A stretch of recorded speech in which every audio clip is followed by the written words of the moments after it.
أعوذ بالله من الشيطان الرجيم بسم الله الرحمن الرحیم الحج اشہر معلومات، حج کے چند مہینے ہیں جو معلوم ہیں۔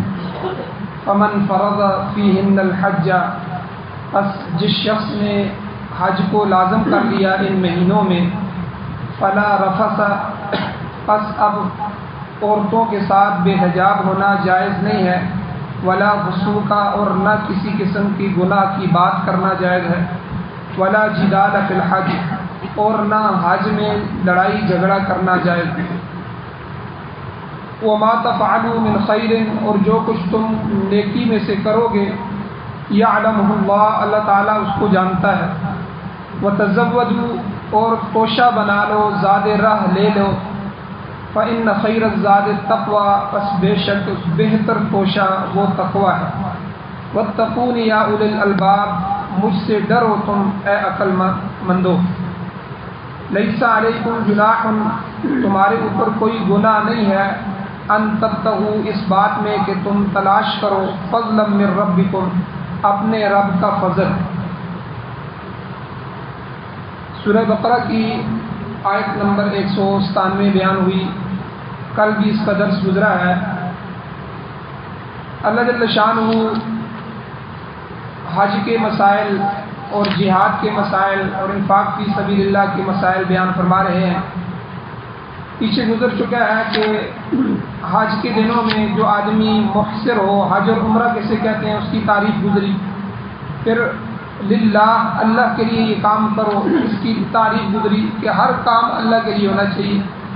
حج اور عمرے کو اللہ کی رضا کے لیے، نہ تفاخر کے لیے ہو، نہ تکبر کے لیے ہو، نہ ریاکاری کے لیے ہو، بلکہ الحج والعمرۃ للہ، حج اور عمرہ اللہ کے لیے ہونا چاہیے۔ اسی طرح فَإِنْ أُحْصِرْتُمْ سے احصار کے جو آدمی محصر ہو جائے، جس کو روک دیا جائے کسی وجہ سے، حج اور عمرے کا احرام باندھ کے سفر کر کے نیت کر کے پھر اس کو پورا نہ کر سکے، تو اس کے مسائل بیان ہوئے کہ اس کے لیے پھر کیا ہے کہ وہ اپنا احرام کھول دے اور اپنی ہدی جو ہے، اپنا جانور جو ہے قربانی کا، وہ حرم میں پہنچا دے، وہاں ذبح ہو جائے اور یہ اپنا احرام کھول دے، اور اگلے سال وہ اس عمرے کی یا حج کی قضا کر لے۔ اسی طرح قربانی اور حلق کے جو مسائل ہیں وہ بیان ہوئے۔ اس طرح احرام کی جو جنایات ہیں، احرام کی جو پابندیاں ہیں وہ بیان ہوئی۔ اس طرح حج کی 3 قسمیں بیان ہوئی۔ پہلی قسم حج افراد ہے، ایک آدمی اکیلا حج کرتا ہے، حج کے دنوں میں پہنچتا ہے، صرف حج کا احرام باندھتا ہے، حج کر کے احرام کھول کے قربانی دے کے جو ہے وہ ختم کر دیتا ہے، اس کو حج افراد کہتے ہیں۔ اور دوسری حج قران اور حج تمتع۔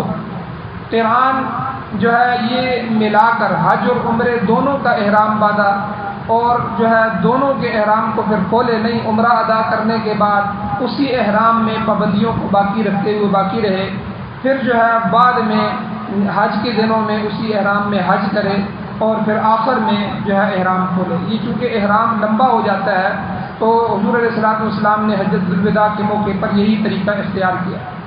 اور اسی طرح حج تمتع جو ہے، اس میں چونکہ تمتع کہتے ہیں فائدہ اٹھانا، کہ حج کا عمرے کا احرام باندھ لیا، عمرہ کر لیا، عمرہ کرنے کے بعد احرام کھول دیا، اب جب حج کے دن آ گئے، بیچ میں 3-4 دن اس طرح احرام کے بغیر گزر گئے، اب جا کر دوبارہ جو ہے وہ حج کا احرام باندھتا ہے اور پھر دوبارہ اس احرام سے حج کرتا ہے، تو نیت جو اس سے دونوں کی تھی، تو اس لیے اس کو حج تمتع کہتے ہیں۔ تو ان کے چند مسائل تھے، وہ مسائل بیان ہو گئے۔ اس طرح قربانی کا بدل بیان ہوا۔ ایک آدمی فمن لم یجد، جو آدمی قربانی کرنا چاہے، حج تمتع اور حج قران والے کے لیے قربانی بھی ہے۔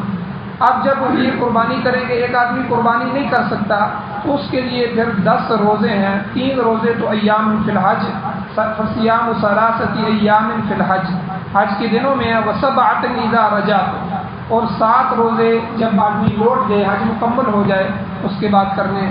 اسی طرح جو ہے تمتع کی شرط بیان ہوئی تھی کہ ذالک لمن لم یکن اہلہ حاضر المسجد الحرام، کہ مسجد حرام کے رہنے والے لوگ، جو محلی لوگ ہیں، ارد گرد کے لوگ ہیں، ان کے لیے حج کے دنوں میں عمرہ نہیں ہے، وہ عمرہ نہیں کر سکتے، صرف حج کریں گے، کیونکہ رش ہوتا ہے، باہر سے آنے والے، دور دراز سے آنے والے دوبارہ آ کر پھر عمرہ کرنا مشکل ہوتا ہے، ان کو اجازت دی گئی ہے کہ وہ حج کے دنوں میں عمرہ بھی کر لیں اور احرام کے ساتھ جو ہے وہ حج بھی کر لیں۔ تو حج تمتع اور حج قران یہ جو ہے یہ آفاقیوں کے لیے ہے، باہر سے آنے والوں کے لیے۔ اور اسی طرح جو ہے احکام کی جو پابندیاں ہیں ان کے متعلق اللہ نے بتایا۔ تو اسی طرح اللہ نے فرمایا کہ 3 چیزیں خاص طور پر حج کے درمیان، حج کے دنوں میں، عمرے کے درمیان وہ بالکل نہیں کرنی، ان سے اجتناب کرنا ہے۔ فلا رفث ولا فسوق ولا جدال فی الحج، اس کی کچھ تفصیل کل کے درس میں بیان ہوئی ہے۔ رفث کا معنی کہتے ہیں کہ عورت کا بے پردگی سے لے کر مباشرت تک جتنے بھی جو ہے غیر فطرتی عمل ہیں ان سب سے اللہ نے منع فرما دیا۔ کوئی چیز نہ عورت سے بوس و کنار ہو، یہ اپنی عورت سے، دوسری بیگانی عورت، غیر محرم عورت جو ہے وہ غیر عورت، اس سے تو ہر لمحے ہر وقت حج کے دنوں میں، حج کے دنوں کے بغیر جو ہے بالکل جائز نہیں ہے۔ غیر محرم کے ساتھ بیٹھنا جائز نہیں ہے، غیر محرم کے ساتھ گفتگو کرنا جائز نہیں ہے، اس کی طرف دیکھنا جائز نہیں ہے بغیر ضرورت کے۔ تو یعنی یہ اپنی عورت کی جو احکام ہیں یہ حج کے دنوں میں کہ اپنی بیوی اگر ساتھ ہو اس کے ساتھ بھی جو ہے ولا رفث جو ہے یہ بے پردگی سے لے کر مباشرت تک، بوس و کنار تک کوئی عمل جو ہے اس کے ساتھ نہیں کر سکتا۔ اور ولا فسوق کہ احرام کی حالت میں فسق، گناہ کا کوئی کام بھی جو ہے وہ جائز نہیں ہے، بالکل نافرمانی۔ حالانکہ نافرمانی ویسے بھی اللہ کی جائز نہیں ہے، گناہ ویسے بھی جائز نہیں ہے، لیکن چونکہ وہ احرام کی حالت میں ہے، پھر بیت اللہ کے اندر ہے، پھر وہ حج جیسے افعال کو کر رہا ہے، اتنی بڑی بڑی نیکیاں جو ہے وہ سر انجام دے رہا ہے، ایسی حالت میں گناہ کرنا یہ گناہ کے جرم کو بڑھا دیتا ہے۔ اس لیے اللہ نے فرمایا ولا فسوق، کم از کم جو ہے ایسے موقع بھی، جیسے ہم کوئی آدمی جھوٹ بولتا ہے تو ہم اسے جو ہے مسجد میں جھوٹ بولتا ہے، ہم اسے کہتے ہیں یار مسجد میں تو جھوٹ نہ بولو۔ کیا مطلب کہ مسجد سے باہر بولنا؟ نہیں، بلکہ باہر بولنا بھی جائز نہیں ہے تو تم مسجد میں آ کے جھوٹ بول رہے ہو، یا فلاں کام باہر بھی جائز نہیں ہے، لڑائی جھگڑا باہر بھی جائز نہیں ہے، تم مسجد میں کھڑے ہو کے، اللہ کے گھر میں کھڑے ہو کے جو ہے تم لڑائی جھگڑا کر رہے ہو۔ تو یعنی کیا مطلب یہ جرم بڑھ جاتا ہے اللہ کے ہاں، اللہ سخت غضبناک ہوتے ہیں ایسے مقدس مقامات پر یا ایسے اچھے عمل کرتے ہوئے کوئی آدمی اللہ کی نافرمانی کرے۔ تو اس لیے اللہ نے فرمایا کہ ولا فسوق، کسی طرح کی بھی نافرمانی، کسی طرح کا بھی گناہ کم از کم حج کے دوران نہ کرو۔ اور اسی طرح ولا جدال فی الحج، حج کے درمیان کسی قسم کی لڑائی جھگڑا نہ کرو۔ تو لڑائی جھگڑا کرنا یہ اللہ کو سخت ناپسند ہے۔ آپ اندازہ لگائیں کہ لیلۃ القدر جو ہے وہ کتنی مبارک رات ہے، کتنی فضیلت والی رات ہے۔ حضور علیہ الصلوۃ والسلام نے حدیث میں آتا ہے کہ حضور نے فرمایا کہ مجھے بتا دیا گیا تھا کہ فلاں رات جو ہے یہ لیلۃ القدر کی رات ہے۔ میں خوشی خوشی آیا تو، لیکن جب آیا تو کچھ آدمی آپس میں لڑ رہے تھے، میری امت کے جھگڑ رہے تھے، اس لڑائی اور جھگڑے کی نحوست کی وجہ سے مجھے بھلا دیا گیا۔ تو یعنی یہ ایسی نحوست ہے لڑائی جھگڑے۔ پھر بیت اللہ کے اندر جو ہے حج کے دنوں میں پھر حاجی سے لڑنا جو اللہ کا مہمان ہوتا ہے، اس لیے جو ہے اس کی قباحت بڑھ جاتی ہے۔ تو اللہ نے فرمایا ولا جدال فی الحج۔ اور کل میں نے ایک نقطہ بیان فرمایا تھا کہ یہاں اللہ فعل کے ذریعے سمجھا سکتے تھے، فلا ترفسوا ولا تفسقوا ولا تجادلوا بھی اللہ کہہ سکتے تھے، لیکن اسم لائے، اسم کے اندر جو ہے گویا کہ ایک تنبیہ ہوتی ہے، اور جو ہے اس میں نافرمانی اور بالکل یعنی جھگڑا نہ کرو، بالکل اس کی طرف نہ جاؤ، کیونکہ حج کے دنوں میں رش ہوتا ہے اور یہ چیزیں پیش آ سکتی ہیں، اور کئی دن ایک کمرے میں رہنا ہوتا ہے، ایک جگہ بیٹھنا ہوتا ہے، ایک جگہ کھانا ہوتا ہے، تو کوئی چھوٹی موٹی چیز ہو جاتی ہے، تو اس لیے کئی مزاج کے آدمی، کئی مزاج کے افراد موجود ہوتے ہیں، اس لیے یہ جو صورتیں پیش آ سکتی تھیں اللہ نے خاص طور پر ان سے جو ہے روک دیا کہ یہ نہیں ہونا چاہیے۔ حضرت ابوبکر صدیق رضی اللہ تعالیٰ عنہ کا اونٹ گم ہو گیا، تو کیونکہ نوکر ساتھ تھا، غلام ساتھ تھا، تو نوکر پر سخت خفا ہوا کہ تمہاری غفلت کی وجہ سے یہ اونٹ گم ہوا ہے، حتیٰ کہ آپ نے اسے مارنا شروع کر دیا۔ اب احرام کی حالت تھی، ٹھیک ہے، حج پر آئے ہوئے تھے، حضور علیہ الصلوۃ والسلام نے دیکھ لیا۔ حضور نے فرمایا کہ اس احرام والے آدمی کو دیکھو کہ اس حال میں بھی نوکر کو مار رہا ہے۔ یعنی حضور علیہ الصلوۃ والسلام نے تنبیہ فرمائی، مقصد یہ تھا کہ احرام کی حالت میں لڑائی جھگڑا، مار کٹائی، گالی گلوچ، اس کا تو امکان تک بھی نہیں ہونا چاہیے۔ لا رفث ولا فسوق ولا جدال کا یہی معنی ہے کہ بالکل ان میں سے کوئی چیز نہیں. حضور علیہ السلام کا ایک فرمان ہے، آقا علیہ السلام نے فرمایا من حج، جس شخص نے حج کیا اس حالت میں کہ فلم یرفث ولم یفسق، اس نے دوران حج نہ بے حجابی کی بات کی نہ نافرمانی کی، تو حضور نے فرمایا اس کی حالت ایسی ہے رجع کیوم ولدتہ امہ، کہ وہ حج کرنے کے بعد ایسے اپنے گھر کو لوٹ آیا جیسے آج ہی اس کی ماں نے اس کو جنا. یعنی اس کا گناہ بالکل نہیں ہے، جس سے نوزیدہ بچہ ہوتا ہے بالکل جو ہے وہ گناہوں سے پاک ہوتا ہے. اسی طرح حاجی، حضور نے فرمایا کہ جب ان چیزوں کی پابندی کر لیتا ہے، نہ کوئی گناہ کرتا ہے، نہ کوئی شہوت کی باتیں کرتا ہے، نہ کوئی شہوات کی طرف جو ہے توجہ کرتا ہے، نہ لڑائی جھگڑا کرتا ہے، ایسی حالت میں اگر وہ جو ہے حج کر کے واپس آ جاتا ہے تو آدمی، حضور نے فرمایا اس طرح ہو جاتا ہے جیسے آج ہی اس کی ماں نے جنا. ہمارے رائے گڑھ والے جو حضرات ہیں جماعت والوں کو جب ترغیب دیتے ہیں تو کہتے ہیں کوئی جماعت جو ہے وہ ٹوٹنے کے بغیر واپس آ جائے، کوئی کام بھی اس نے نہ کیا ہو، ٹھیک ہے، وہاں جا کے بس انہوں نے تعلیم وغیرہ کی ہو، چھوٹے موٹے کام کیے ہوں، لیکن وہ اتحاد اور اتفاق سے واپس آ جائے تو یہ جماعت کامیاب ہے. حضور بھی صحابہ اکرام کو اسی طرح درس دیتے.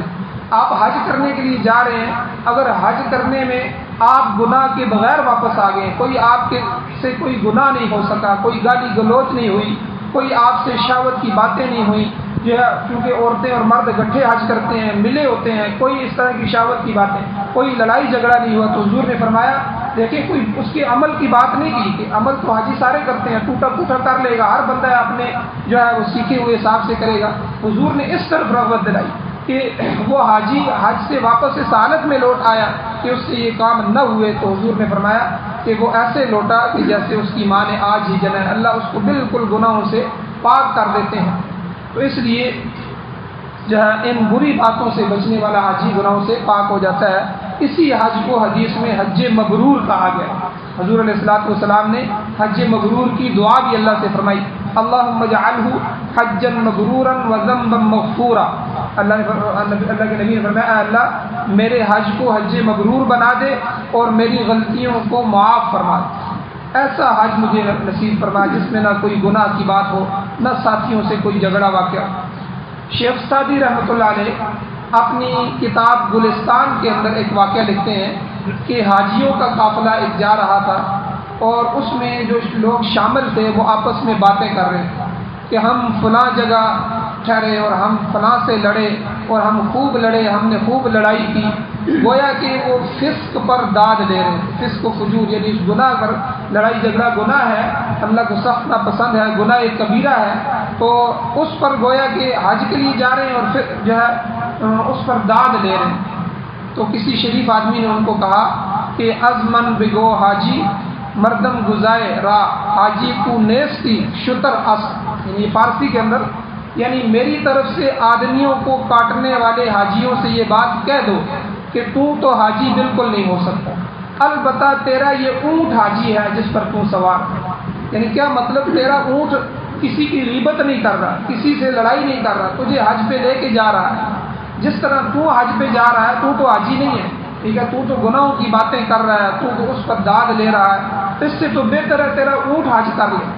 یعنی گویا کہ اس نے مثال دی کہ تیرے اندر حاجیوں والی تو کوئی خصلت باقی نہیں رہی کیونکہ تو نے فسق و جدال کا ارتکاب کیا ہے. اسی لیے اللہ تعالیٰ نے سخت تنبیہ کے انداز میں فرمایا کہ حج کے دوران بے پردگی، گناہ، جھگڑا یہ قطعاً نہیں ہونا چاہیے. اس میں بڑے احتیاط کی ضرورت ہے، کہیں ایسا نہ ہو کہ تمہارا حج ضائع ہو جائے یا حج کے اندر نقص پیدا ہو جائے. آگے اللہ نے فرمایا وما تفعلوا من خیر یعلمہ اللہ، تم جو بھی نیکی کا کام کرو گے یا کرتے ہو اللہ تعالیٰ اسے جانتا ہے. یہاں اس بات کی اللہ نے ترغیب دی ہے کہ حج کے دوران ہمیشہ نیکی کی طرف راغب ہو جائے، بھلائی کے کام کرو. حاجی چونکہ اللہ کا مہمان ہوتا ہے، اللہ خود اس کے میزبان ہوتے ہیں، تو اللہ اس مہمان نوازی کرتے ہیں، مہمان نوازی کرتے ہوئے اس مہمان کی دعا کو قبول کرتے ہیں. تو ہم کسی کے گھر میں مہمان جائیں، وہاں جا کر ہم بدتمیزی کریں گے، بری باتیں کریں گے، ٹھیک ہے. مہمان کا اکرام میزبان پر ضروری ہے، لیکن مہمان کے اوپر بھی میزبان کے حقوق ہیں. کہ وہاں جا کے ان کے گھروں میں بے پردگی نہ کرے، ان سے جھگڑا نہ کرے یا کوئی اور ایسی باتیں نہ کرے جس سے میزبان کو تکلیف ہو۔ تو حاجی اللہ کا مہمان ہوتا ہے، اللہ خود اس کے میزبان ہوتے ہیں، اللہ اس کی دعاؤں کو قبول کرتے ہیں، اللہ اس کی جو ہے نیکیوں کو قبول کرتے ہیں۔ جن جن مقامات پر بھی حاجی جاتا ہے وہ سب کے سب مقامات قبولیت کے مقامات ہیں۔ مینا کے اندر حاجیوں کی دعائیں قبول ہوتی ہیں، مزدلفہ میں قبول ہوتی ہیں، ٹھیک ہے۔ اسی طرح ہر مقام پہ منحر جو ہے وہاں اللہ دعائیں قبول کرتے ہیں، جہاں نحر کیا جاتا ہے، قربانی کی جاتی ہے۔ ہر جگہ حاجی کا ہر عمل اور ہر مقام جو ہے حج کے زمانے میں اللہ وہاں دعاؤں کو قبول فرماتے ہیں، اللہ ان کی قدر کرتے ہیں۔ لہٰذا جو ہے حاجی کو یہ چاہیے کہ وہ ہر وقت نیکی میں مصروف رہے، فسق اور فجور، جنگ و جدال سے پرہیز کرتا رہے۔ اللہ تعالیٰ ہر اس کے فعل کو دیکھنے والے ہیں، بلکہ ہر ارادے کو، ارادہ جو ہے پہلے ہوتا ہے، فعل بعد میں ہوتا ہے۔ پہلے بندہ ارادہ کرتا ہے پھر کام کرتا ہے، کام تو اللہ ویسے ہی دیکھ رہے ہوتے ہیں، اللہ بندے کے نیت اور ارادے کو بھی جاننے والا۔ اس لیے یہاں فرمایا وما تفعلوا من خیر یعلمہ اللہ، تم جو بھی نیکی کے کام کرو گے اللہ اس کو جاننے والے۔ اب اس آیت کے اگلے حصے میں زمانہ جاہلیت کے اندر جو مشرکین مکہ تھے ان کے اندر ایک باطل رسم تھی، باطل رواج تھا، غلط رواج تھا، اللہ اس کی تردید فرما رہے ہیں۔ امام جلال الدین سیوطی رحمۃ اللہ علیہ اور بعض دوسرے مفسرین اکرام لکھتے ہیں کہ یمنی لوگ جو تھے، جو یمن سے حج کرنے کے لیے آتے تھے، ان لوگوں کا خاص طور پہ ان کا حال یہ تھا، حج کا جب موسم آتا تو بے سر و سامانی کی حالت میں گھر سے چل پڑتا، نہ کوئی سامان لیتے، نہ کوئی روپیہ پیسہ لیا، بس ایک چادر کندھے پہ ڈال دی اور حج کے لیے روانہ ہو جاتا، اور کہتے کہ ہم متوکل علی اللہ، ہم اللہ پر توکل کرنے والے ہیں اور اس کے راستے پر نکلے ہیں، وہ خود ہماری مدد کرے گا۔ پھر جب حالت یہ ہوتی کہ راستے میں جب نکلتے، اب کھانے کا ٹائم آتا تو بھوک لگ جاتی، اب بھیک مانگنا شروع کر دیتے، لوگوں سے مانگنا شروع کر دیتے۔ تو اس طرح زیادہ راہ کے بغیر قسم پرسی کی حالت میں حج کا سفر کرتے۔ حالانکہ یہ مسئلہ یاد رکھیں، اللہ تعالیٰ نے فرضیت حج کی سب سے پہلی جو شرط رکھی ہے وہ استطاعت کی رکھی ہے، من استطاع الیہ سبیلا، کہ میرے گھر کا حج جو ہے اس پر فرض ہے وہ آدمی حج کے سفر پر روانہ ہو جو اس کی استطاعت رکھتا ہو۔ اگر کسی کے پاس سفر کے اخراجات نہیں ہیں تو اس پر حج فرض ہی نہیں۔ فقہاء نے اس کی وضاحت میں لکھا ہے کہ استطاعت کس کو ہوگی کہ جو آدمی اتنے پیسے اس کے پاس ہوں کہ جانے آنے کے ٹکٹ کے پیسے بھی ہوں، وہاں جا کر جو جتنے دن جو ہے یا جتنے ہفتے رہے گا ان کا خرچہ بھی اس کے پاس ہو، ٹھیک ہے، اور پھر پیچھے گھر والوں کا بھی خرچہ اس کے پاس، یعنی خود حج کے لیے چلا جائے، گھر والے بھوکے مر رہے ہیں، اور یعنی اتنا خرچہ، اتنی رقم کسی کے پاس ہو، پھر اس کے پاس جو ہے اس کے اوپر حج فرض ہو جاتا ہے۔ تو اس لیے یہاں اللہ نے من استطاع الیہ سبیلا کی قید لگائی ہے۔ تو اگر کسی پر استطاعت نہیں ہے تو اس سے بات پرس نہیں ہے، اللہ اس سے پوچھے گا نہیں کہ تو نے حج کیوں نہیں کیا۔ البتہ شوق ایک الگ چیز ہے جو ہر اہل ایمان کے دل میں مجزم ہوتا ہے، مگر بغیر توفیق کے حج جو ہے وہ فرض نہیں ہے۔ بالکل اسی طرح جس طرح بغیر نصاب کے زکوٰۃ فرض نہیں ہے، زکوٰۃ کے لیے اللہ نے نصاب رکھا ہے۔ اب ایک آدمی کے پاس وہ نصاب پورا ہے تو اس پر جو ہے وہ اللہ کہتے ہیں کہ تمہارے اوپر زکوٰۃ فرض ہے، تنگ ہو کر زکوٰۃ ادا نہ کرو، ٹھیک ہے، بلکہ دوسرے احکام پر عمل کرتے رہو، دوسرے حکم جو اللہ نے بتائے ہیں ان پر کہو، جیسے نماز ہے، نمازیں پڑھو، روزے رکھو، والدین کے حقوق کا خیال کرو، قرابت داروں کے حقوق کا خیال رکھو، جن کے متعلق اللہ پوچھیں گے، بعد پرس ہوگی۔ اس لیے یہاں فرمایا وَتَزَوَّدُوا، کہ زیادہ راہ لے لیا کرو، رستے کا توشہ بنا لیا کرو، توشہ بنا کے حج کا سفر اختیار کرو۔ آدمی کو چاہیے کہ وہ برائی سے اور سوال سے بچے۔ توشہ بنانا اور اس کے لیے جائز ذرائع کو اختیار کرنا یہ بالکل درست ہے۔ اسباب کو چھوڑ دینا، ترک کرنا، یاد رکھیں یہ درست نہیں، اسباب کو چھوڑ دینا یہ درست نہیں۔ البتہ ان ذرائع اور ان اسباب پر بھروسہ کرنا یہ توکل کے خلاف ہے۔ بھروسہ صرف اللہ کی ذات پر ہونا چاہیے کہ وہی ان اسباب میں تاثیر پیدا کرنے والا ہے۔ مثلا بیمار ہو گیا، بیماری کی صورت میں علاج یہ ایک سبب ہے، علاج کروانا، اچھے اسپتال میں جانا، اچھے ڈاکٹر کے پاس جانا، اچھی دوائی کا استعمال کرنا یہ بالکل درست ہے۔ لیکن نہ ڈاکٹر پر بھروسہ ہو نہ دوائی پر بھروسہ، یہ دوائی بڑی اچھی ہے، یہ ڈاکٹر بڑا اچھا ہے، نہیں، بھروسہ اللہ کی ذات پر ہونا چاہیے۔ شفا من جانب اللہ، اللہ کی جانب سے شفا ہوگی۔ اگر اللہ چاہے گا تو دوائی کے اندر تاثیر پیدا کرے گا، ڈاکٹر کے ہاتھ میں شفا رکھ دے گا، مریض صحت یاب ہو جائے گا، ورنہ لاکھ دوائیں استعمال کرے کوئی فائدہ نہیں ہوگا۔ اسی طرح اللہ چاہے تو پانی میں پیاس بجھانے کی تاثیر پیدا کرے، اگر وہ نہ چاہے تو پوری نہر کا پانی پی لے، جس طرح استسقاء کا مریض ہوتا ہے تو اس کی پیاس نہیں بجھے گی، اس کی قبضہ قدرت میں ہے اللہ کے۔ تو معلوم ہوا کہ اسباب جتنے بھی ہیں ان پر کنٹرول جو ہے وہ اللہ کی ذات کا ہے، اسباب کو ترک کرنا جائز نہیں ہے۔ لہذا حج کے دنوں میں اپنی سواری کا انتظام کرو، سامان کا انتظام کرو، اخراجات کے لیے روپیہ پیسہ ساتھ لے لو، ٹھیک ہے، یہ ساری چیزیں کرنے کے بعد اللہ پر توکل کرو اور روانہ ہو جاؤ۔ بغیر زاد راہ کے سفر پر نکلنا یہ تو ویسے بھی عزت نفس کے خلاف ہے، شرافت کے خلاف ہے، اس میں قباحتیں پیدا ہو جاتی ہیں، انسان دوسروں پر بوجھ بن جاتا ہے، پھر دوسروں سے مانگے گا، دوسرے کھانا کھائیں گے، یہ اس کی طرف دیکھتا رہے گا کہ اب یہ مجھے بھی دسترخوان پر بلا لیں، ٹھیک ہے، یہ تو عزت نفس کے بھی خلاف ہے۔ اس لیے جو ہے ہر آدمی کے لیے اس طرح جائز نہیں ہے کہ وہ بغیر سر و سامان کے سفر پر نکلے۔ گداگری جو ہے، ہاتھ پھیلانا، تو یہ اسلام کے اندر حرام ہے، اس میں شک نہیں ہے کہ آج آدھی دنیا سے زیادہ مسلمان دوسروں کے سامنے ہاتھ پھیلا رہے ہیں، مگر یہ بات سمجھے کہ گداگری جو ہے، ہاتھ پھیلانا، یہ حرام ہے۔ شاہ ولی اللہ محدث دہلوی رحمۃ اللہ علیہ فرماتے ہیں کہ چوری ڈاکہ، جس طرح چور چوری کرتا ہے، ڈاکو ڈاکہ مارتا ہے، اسی طرح گداگری بھی جو ہے کسی سے مانگ کے کھانا، یہ بھی مضر پیشہ ہے، حرام ہے۔ اور حضور علیہ الصلوۃ والسلام نے ارشاد فرمایا کسی آدمی کو سوال کرنا جائز نہیں ہے سوائے خاص پریشانی کی حالت میں۔ آپ علیہ السلام نے چند آدمیوں کو اجازت دی کہ کچھ وقت کے لیے جو ہے سوال کر سکتے ہو، مگر اس وقت تک جب تک ان کی حالت درست ہو جائے۔ تو ہمارے ہاں تو لوگ ساری عمر گداگری کرتے ہیں، اس لیے حضور علیہ السلام نے فرمایا کہ قیامت کے دن گداگر، جو فقیر مانگنے والا اللہ تعالیٰ کی عدالت میں پیش ہوگا تو اس کے چہرے پر گوشت نہیں ہوگا۔ کتنی سخت حدیث ہے۔ حضور نے فرمایا جو آدمی، ایک تو آدمی مجبور ہو گیا، اس کے اوپر اتنا قرضہ ہو گیا، خود معذور ہو چکا ہے، کام نہیں کر سکتا، یا کوئی کسی کے اعضاء نہیں ہے، ٹھیک ہے، یہ تو ہمیں سامنے نظر آ رہا ہے کہ اس کو دے سکتے ہیں، تو عام پیشہ ور جو گداگر ہے اس کو پیسے دینا بھی حرام ہے، یاد رکھیں۔ کئی چھوٹے بچوں کو لگا دیتے ہیں، ان کی بیویاں بھی مانگ رہی ہوتی ہیں، وہ خود بھی مانگ رہے ہوتے ہیں، روزانہ ان کا کام ہی مانگنا ہے، اٹھے کٹے ہوتے ہیں، تو ایسے آدمی کو دینا بھی حرام ہے، جائز نہیں ہے۔ تو اس لیے حضور علیہ السلام نے فرمایا گداگر جو ہے، مانگنے والا اللہ کی عدالت میں اس طرح پیش ہوگا کہ اس کے چہرے پر گوشت نہیں ہوگا، عجیب شکل و صورت لے کر دربار رب العزت میں پیش ہوگا۔ وجہ یہ ہے کہ دنیا کی زندگی میں مانگتا پھرتا تھا، اس لیے اللہ نے فرمایا کہ فتزودوا، حج کے لیے جاؤ تو اپنا توشہ لے لو، اپنے کھانے کے پیسے ساتھ لے لو، اپنی رقم ساتھ لے لو، سامان کا بندوبست کر لو۔ فإن خیر الزاد التقوی، اور کیونکہ بہترین زاد راہ تقوی ہے، پرہیزگاری ہے، کیونکہ اگر یہ منزل حاصل ہو گئی، تقوی حاصل ہو گیا، تو پھر سوال نہیں کرو گے۔ سوال کرنا، بھیک مانگنا تقوی کی روح کے منافی ہے، تقوی کے خلاف ہے۔ فاتقونی یا اولی الالباب، اگر تم صاحب عقل ہو، صاحب شعور ہو، عقل رکھنے والے ہو تو مجھ سے ڈرتے رہو اور میری نافرمانی کے قریب بھی نہ جاؤ، بلکہ صحیح رستہ اختیار کرو۔